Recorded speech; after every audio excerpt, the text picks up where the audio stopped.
Hello, magandang umaga, tanghali, hapon, gabi. Yan ha, sa ating mga air signs, Ano ito ha, collectives, yan. Gemini, Aquarius, Libra, Ito po is timeless ha, for the whole month of June. So kung makarelate kayo, salamat. General po ito, hindi po ito personal reading ha. Okay. Yan. So tingnan po natin ha, kayang energy.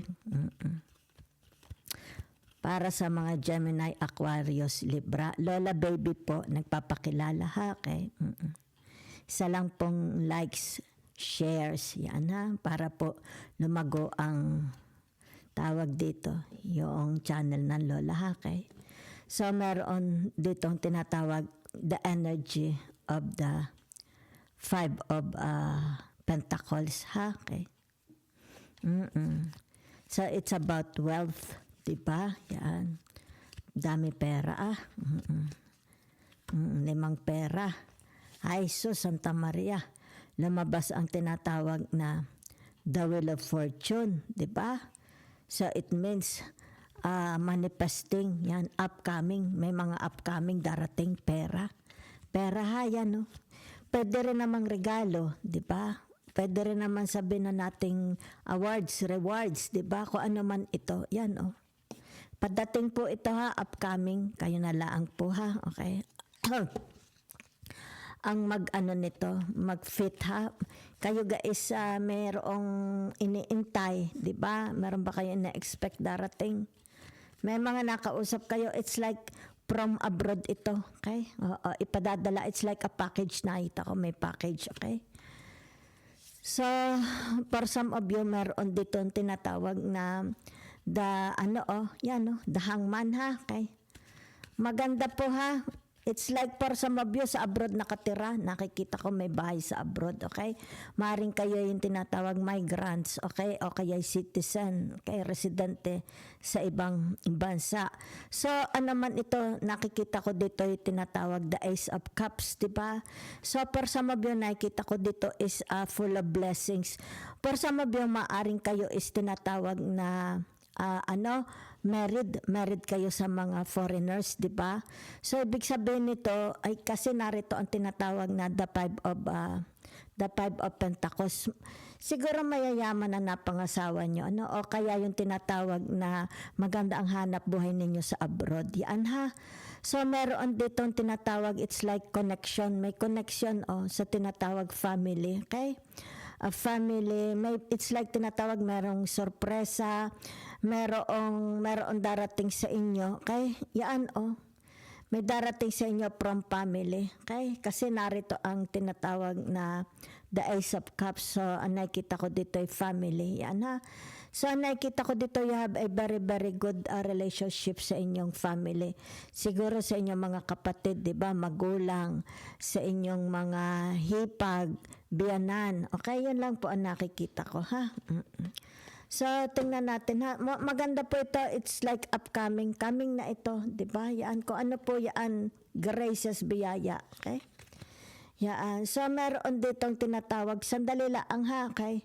Meron ditong tinatawag na the Four of Swords. Yan ha. So, pagmasdan mo yung the Four of Swords dito, okay, tinatawag na, meron ditong, it's like matanda na, okay? Oo. Siguro ito'y pensyonado na, retired na ito, okay? Asawa mo ba ito? It's like retired na siya, ha? Oo. Kumbaga dito tinatawag na, ano na siya, it's like more homebody na, okay? Yan, homebody, nasa bahay na lang siya, di ba? Okay, It's like sabihin na, okay, yan kita mo, yan maputi na ang buhok, okay? Hindi na ito naglalabas, nasa bahay na lang siya. Okay, siguro asawa ninyo, yan na, family, baka magulang mo rin, di ba? Nasa bahay na lang siya. Sandali lang ha. It's like wala itong connection sa outside world. Kasi kita mo may nasusunog doon, 'di ba? It's like may sunog. Unaware na siya about what is going on sa labas. Ibig sabihin sa public. Okay? It's more about homebody. Nasa bahay na lang ito, ha? Okay? So, ayan na, meron dito tinatawag na it's like nanalo siguro ito sa politiko, ano, 'di ba? It's like tinatawag na the chosen one, okay? Dito sa tinatawag na teka muna ha, the six of wands ito, okay? Yan Ibig sabihin nito, yung tinatawag na tagumpay, okay? Nagkaroon ng tagumpay. Yan. Okay, sa kanyang tinatawag hanap buhay, sa kanyang kapalaran. Yan ha. Kaya siguro narito ang tinatawag na the Five of Pentacles. Yan ha. So, ibig sabihin nito, it's about tinatawag na security niya. Okay, maaaring maganda ang kanyang, let's say sabihin na nating meron, yung tawag dito, stable ang kanyang pamimera. Be it sabihin na nating pera sa bangko, 'di ba? Yan stable, very stable siya, secured financially, okay? Sa kanyang buhay, okay? So meron dito, okay? Yan. Okay. Meron darating dito. Yan kita ninyo, may darating po It's like hinihintay ninyo ito. Hinihintay niyo po ito ha, yan. Kung ano po ito hinihintay niyo, darating na ha. Yan It's like manggagaling ito sa kabilang mundo. Sa abroad. Yan ang nakikita ko. Yan kita ninyo, the Ace of Cups. Maybe it comes from, sabihin na natin related sa inyo, kay asawa, mga kapatid, anak, kung ano man ito Yan ha, okay. So for some of you, meron po dito tinatawag namamayagpag, okay, namamayagpag ang kanilang karir. Yan ha. So maring for some of you, kung ito man ay either ito'y darating or yung tinatawag travel, okay, travel planning for some of you ha, kaya nakikita ko. Yan. So tingnan natin yung ibang tarot. Yan, may celebration, kita ninyo, ay tinatawag, an occasion to, there is an occasion to celebrate. Yan po, kasi narito, tagumpay ito. Yan ha, tagumpay. It's like, sabihin natin, success sa marriage, di ba? Merong success sa marriage. Merong success sa pag-abroad, okay? Maaring finish contract, okay? So, about family din ito, di ba? So, ibig sabihin nito, magiging very, very stable, secured ang tinatawag na bahay, di ba? Family, yan ha. So, maring sabihin na natin meron ditong pensyonado, meron ditong retired, di ba? It's like tinatawag na tapos na siya sa kanyang panunungkulan, okay?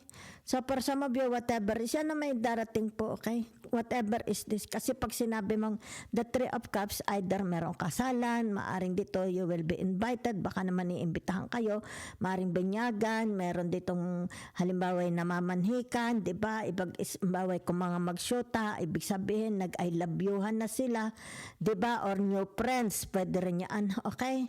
Pero, yung tinatawag ito'y masayang-masaya ang card na ito, okay? Masayang-masaya ang card na ito. Yan na, yun lang ang nakikita ko. It's like tinatawag gains, a lot of gains. Kasi narito, it's more about gains. Yan, kita ninyo. Gains, rewards, abundance, yung tinatawag increase, ha? Okay?